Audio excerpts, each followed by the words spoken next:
coming off the Gold Cup with the U.S. Women's National Team. SOPHIA Smith with us here on Futbol Americas. Welcome to the show. Great to have you. Thanks for having me. So you're back with Portland now after your time with the national team. Walk us through that transition a little bit, what it's like to come back to league play. I mean, it's always hard. This time in particular, I would say it's a little bit harder just because, you know, we missed basically all of preseason with the Gold Cup, and you kind of look around and we have some new faces, so it's a matter of getting to know your teammates while also realizing you have to turn around and play a game together. So it's hard, but we have the best group right now, and people are just welcoming. The new players have came in and have played their role, and I think it's exciting. It's definitely a hard transition, but it's always fun to get back with this group. How many sessions have you had? 2.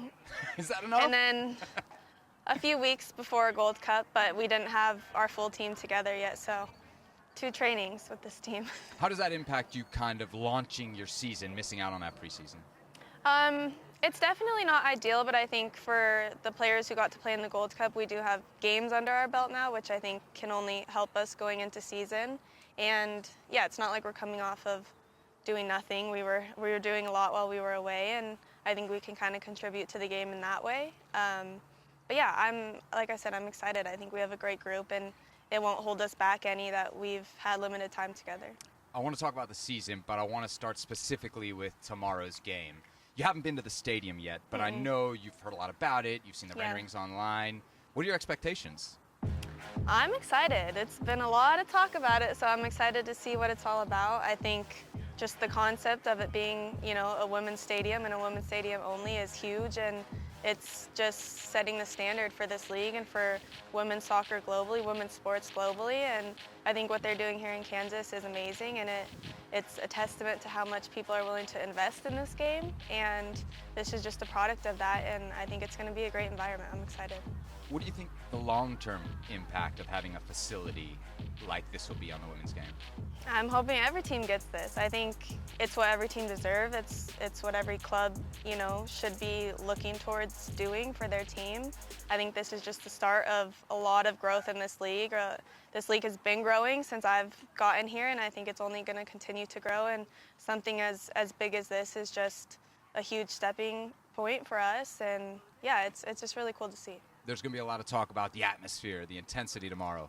If there's one team I would have to bet on not to be kind of thrown off by an intense atmosphere, it's you guys. You know an intense atmosphere, right? Yeah.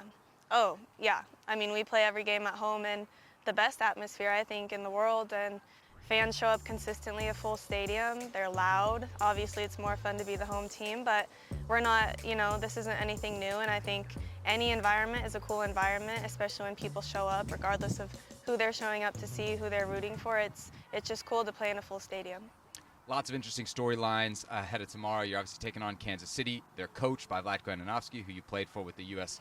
Women's National Team. What do you think that'll be like going up against a former manager?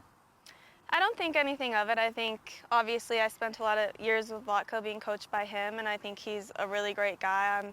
I'm happy for him. I think this opportunity is great for him, and I think he's doing great things with this team, and obviously, you know, he's in a position in a club where they're willing to invest, and I think that's a great place to be. And yeah, I don't think anything of it. It's just another team, another coach, and at the end of the day, we just have to show up and play our game. Let's talk Portland.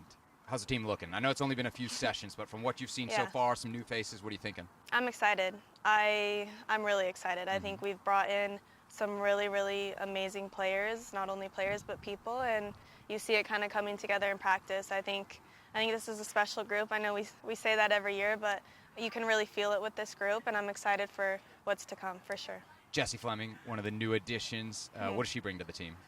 Jessie is just a feisty workhorse. She's gonna run. She's gonna work hard. She's gonna, you know, be the best teammate that she can be, and she's obviously a very talented player, and I think this is the perfect place for her to kind of show that, and I think everyone around her is excited to play with her. She's a big player for us, and I'm excited about her. Who are the big jokesters on the team? Because there's like 4 or 5 of them right now that are running around in the back of the shot, and then they just ¿Qué onda? Go on. Yes. Oh, we got it. Can I be honest? My next question was about Sam Coffey. So, I mean, it kind of works out perfectly, right? Let's talk about Sam. Coming off a great Gold Cup. You got to see her perform with the national team. Why is she such an impactful player in your perspective? Sam is just a consistent player. You can count on her. You can count on her to show up for this team day in and day out and to put her body on the line quite literally for us. And she's such a vital part to our team. She's kind of the wall and the brick in our team. Like, we know that not a lot gets past her, but also offensively she contributes. And yeah, I think we all kind of work around Sam, and she's a very key piece of this team. If there's a player that I think like specifically kind of has a lot to do with your success outside of you, it's Morgan Weaver. Talk to me about that duo, that dupla, and how you guys work together. Yeah, I think Morgan and I have played together since we got here. We have a lot of chemistry together. She knows how I like to play, where I want the ball, and I know how she likes to play, where she wants the ball, and we know how to combine. We know how to get the most out of each other, and yeah, I'm excited to continue that relationship and hopefully connect on more goals. We've been asked to make our picks for who's going to win the NWSL this year. I went out on a limb and said Portland Thorns, not just because we're doing this interview. On a limb? Well, you got to make a pick. Maybe not out on a limb. Poorly worded. What are your expectations for 2024? I think we have big goals as a team. This club is known for, we win. That's the expectation. That's the standard. I think the biggest thing for us, though, is to take it game by game. We don't want to look too far forward. We know the league is growing. Every team is going to be a challenge. I don't even know who's on what team at this point. Like, you show up to a game, it's going to be hard, regardless of who it is. So I think we just take it game by game, focus on the next opponent and winning that. And, what comes of that is hopefully winning the league, winning the Shield, and winning a championship. What's the pressure like being a Portland Thorns player and trying to live up to that, not just expectation, but also the actual fan pressure that exists in Portland? I don't know that it exists everywhere else.